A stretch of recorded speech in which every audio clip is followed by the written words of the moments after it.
บรรยากาศหน้าผาหินเป็นที่พักของครูบาอาจารย์นะเดี๋ยวชมบรรยากาศรอบๆบริเวณเนาะสถานที่สงบและก็วิเวกนะครับเนาะมีโขดหินมีที่เก็บถังน้ำกระบะปูนคุกถังตัวนี้เป็นต้นไทรนะเป็นเทิบผาหินเนาะเป็นหน้าผาเดี๋ยวไปชมข้างในว่าจะมีอะไรบ้างนะครับจะเป็นเทิบเนาะ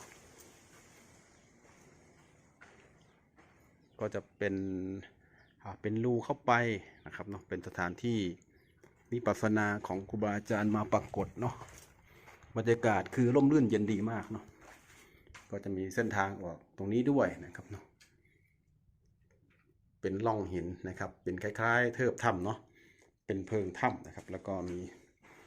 สถานที่ทำปูนไว้สำหรับนั่งปรากฏแล้วก็นั่งทำสมาธิวิปัสสนากรรมฐานเนาะอันนี้เป็นพุทธรูป